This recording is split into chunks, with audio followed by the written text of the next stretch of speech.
Hey Ann, this is Matthew with freeprescriptionlenses.com, and I'm going to cut prescription transition lenses for your junior Wayfarer. This is the RayBan 9052S and the color is 152, which is the tortoise. So let me pop out the original sunglass demo lenses that come in here, and now I'm going to put your frame into my $30,000 Santinelli, my Italian edger. And the stylus has popped up and is now tracing the shape of your right lens, and then it's going to move over and trace the shape of your left. Here at freeprescriptionlenses.com, where everyone loves a bargain and no one is disappointed with quality. You buy a genuine, authentic RayBan frame, and you will receive free, clear, single vision prescription lenses. Of course, the only thing you're doing is paying the upgrade to Transitions. So, take your frame out, pull the shape up onto the computer. Your pupillary distance is 60, so I'm going to program that into the computer. These are polycarbonate lenses that I'm cutting for a Xyle frame, which is just an old school name for plastic. So let me begin. Your right eye reads -75, -50 at 125. I'm going to spin the axis wheel of my Marco 101 lensometer to 125. Take your lens out of the protective sleeve. Let's see, -75. So I'm going to put the power drum. Let me zero it out. Make sure everything is centered perfectly, and it is. So -75. Put your lens in. Rotate until the sphere power comes in clearly. And I'm going to put 3 dots on your lenses, which are too light for you to see, which is too light for me to see. So let me put some more ink in my lensometer.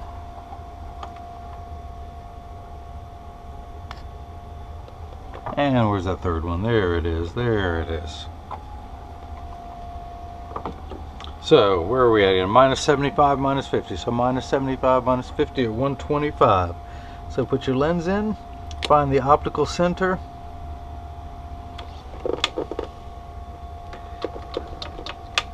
And now, hopefully, well, let me darken these so you can see them a little better. And that is the right lens. Let me do the same thing for the left. -75, -75 at 56. Let me do that. -75, -75 at 56. So I'm going to spin the axis wheel to 56. Turn the power drum to -75. Put your lens in. Rotate it until the sphere power comes in clearly. Find the optical center. Check your astigmatism. That looks good. Let me put some more dots on your lenses. Boy, I need some better ink. Some better ink. Let's see if that helps now. Whoa, come here now. Come here, you. Come here, you.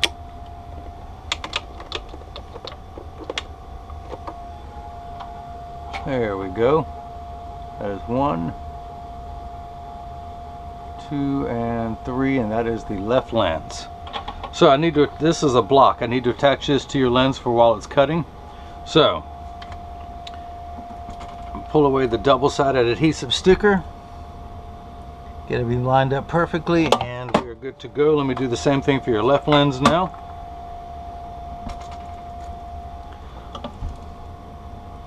Essentially what I'm doing is I'm looking at an optical crosshair. I have a vertical meridian and a horizontal one. The reason I put those 3 dots on there, so they will line up on the horizontal, then the vertical one's going to go right through that optical center. Get everything lined up perfectly, and we are good. So, I'm going to put your right lens into the chuck and hit start, or as I like to call it, the Charles, because I don't know well enough to call it chuck. By the way, Ann, I am wearing pink pants today. My wife bought me these pants to wear to church on Easter, and I figured, well, I only wear them one day out of the year, so I'm getting some mileage out of them today. But the stylus is coming down and is tracing the shape of your, oops, come here you, the right lens. To make sure it's big enough for the frame, starting with the rear surface, the concave surface closest to your eyelashes. Now it's moved over and traced the convex surface, which is the front surface. The cutting wheel is down here on the bottom left. It's that lighter color wheel. It's going to act like a heavy grit sandpaper to grind away your polycarbonate material. And this wheel in the center with that little channel, that valley, that's what's going to put the bevel onto the lens so it stays inside the bevel of the frame. I will have to close the door, but I just want you to see as your prescription lens touches down on the cutting wheel.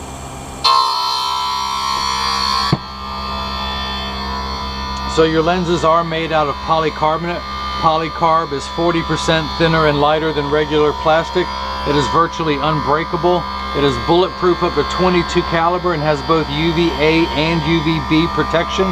We know what the sun's harmful ultraviolet rays can do to your skin from overexposure, where your eyes are 8 times more sensitive than your skin. So you have permanent sunscreen for your eyes. It also has scratch coating, and a very good protective scratch coating. If you notice, there's water running in the background, but polycarb cuts dry where plastic and high index cut wet.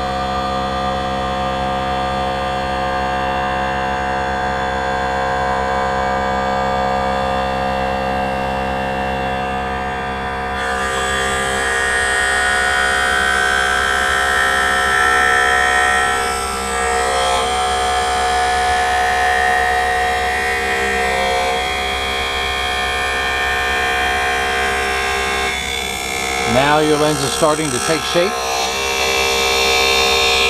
This is the outside, the temple. This is the top of the lens. And this is the nasal area.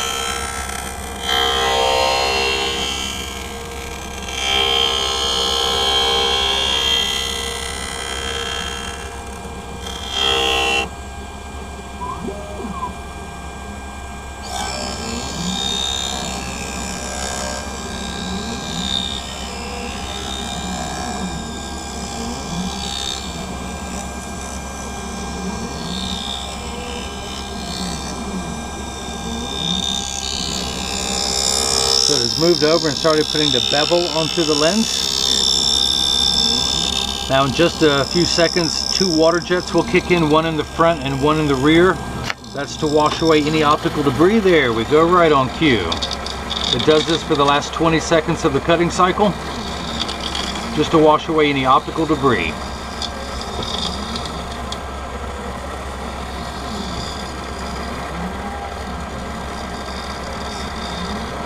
Once this is done, we'll take the lens out and see if it fits inside the frame.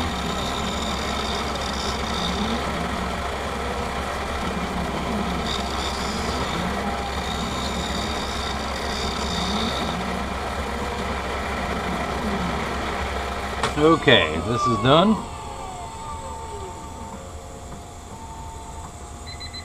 I'm going to take your lens out. Actually want to dry it off to make sure it's not slippery while I continue to work on it. Now you have some rough edges that are left over from the cutting cycle, so I want to use my hand stone, which is completely flat. I can put my finger on it while it's running and my finger gets warm due to the friction.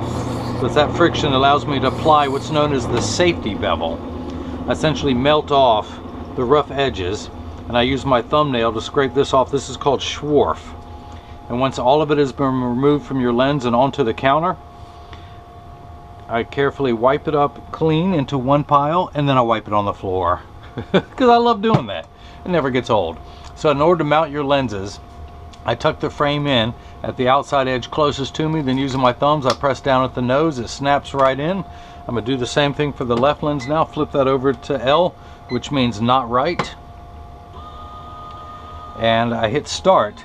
And just like before, the calipers are going to come down and it's going to trace the shape of the left side this time, always starting with the rear surface closest to your eyelashes, known as the concave surface. Then it will move forward and measure the convex side of the lens, all the while measuring the thickness of the lens to know exactly where to place the bevel so it best fits inside the frame.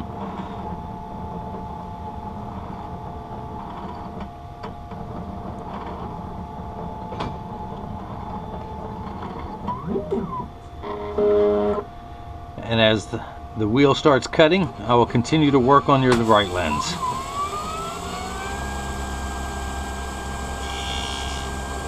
Down it comes. Okay, so I want to go ahead and take this block off. It is no longer needed. Pop that off. Pull that sticker away. Now, hopefully you can still see the red dots that are there. Let me darken that one because that's exactly where your pupil is going to be looking through. But I'm going to spin the axis wheel back to 125.